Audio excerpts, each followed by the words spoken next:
situation, I mean issue. And by issue, I mean danger.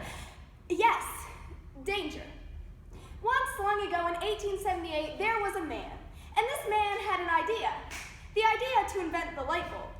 However, this man thought his idea was lame, so he never got it patented. In 1879, Thomas Edison swooped in, probably on some majestic hawk or something, stole the idea of the light bulb, got it patented, and made millions. The other man, we'll just call him Mr. Chance. Missed out on the opportunity of a lifetime. The opportunity to create light. How is this so dangerous? Wait and see. Well, in the case of Mr. Chance, he probably couldn't see because... Today, I'm going to teach you how to combat failure and danger and be a more optimistic person. I will be 1, shedding light on the risks of negative thinking, 2, illuminating the importance of a positive attitude, and 3, elucidating strategies you can use to be more positive. It'll light up your world. So first, let's talk about why negative thinking isn't the brightest idea. Let's see. You there. Yes, you. You're probably thinking something negative, am I right? You're probably thinking, wow, what am I doing here watching a speech? This is only something a dull person would do. Get it?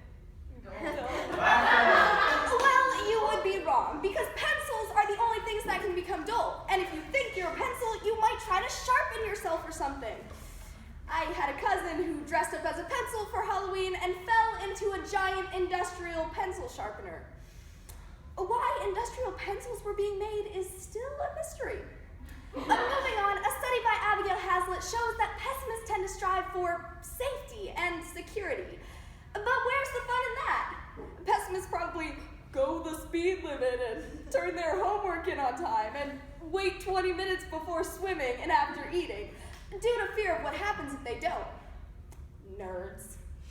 Here's the issue. If we allow people to think negatively, they may develop many of these pessimistic traits, such as depression and osteoporosis.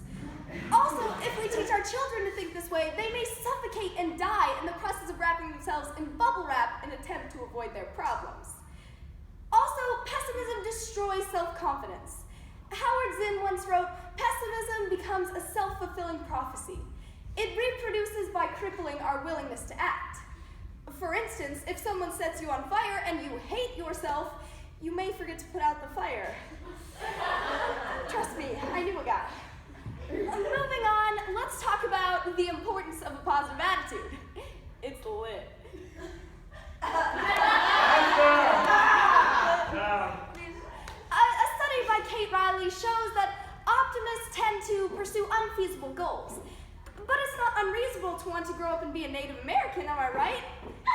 I mean, yeah, you have to make reservations, but even so. Even if an optimist doesn't reach their goal, they still learn a lot in the process.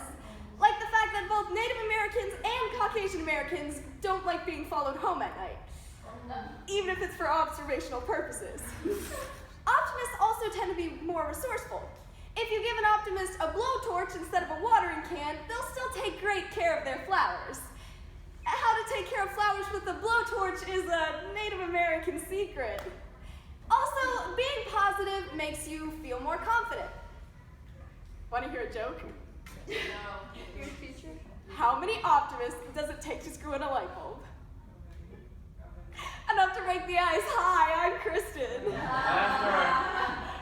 No? Well, typically, being positive makes people like you more. Then you can become popular and administer peer pressure. Imagine how great you'll feel when you're doing drugs with your newfound friends.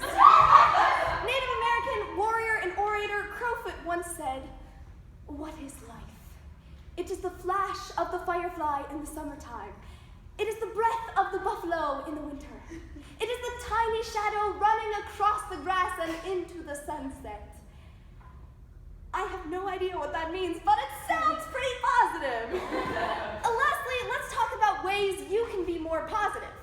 The first step step is understanding how awesome you are. The best way to do this is by one-upping people. For instance, if your friend comes up to you and says, "My cat just died, I'm so sad." Try saying something like, "Oh yeah, well, both my cats died, and my brother died, and I broke both my legs, and we were robbed last night." That way, their life doesn't suck as much as yours, so they feel better, and you feel better because you one-upped your friend. See, isn't confidence great? Another way to be more positive and confident is to ignore the bad things. If you have work to do or bills to pay, just ignore them. Like in-laws.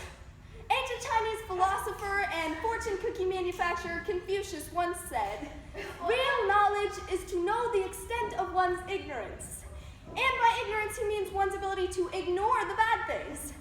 For instance, he was able to ignore the fact that he was speaking English in a Chinese country, and the fact that all of his brilliant manuscripts would be stuffed into tasteless cookies and given away for free at Asian restaurants. Woo!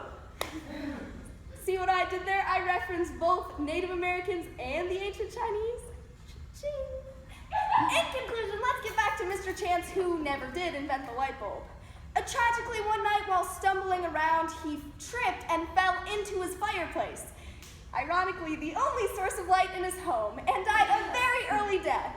Upon investigations, local authorities claimed that it was his negative thinking that caused him to jump into the fireplace.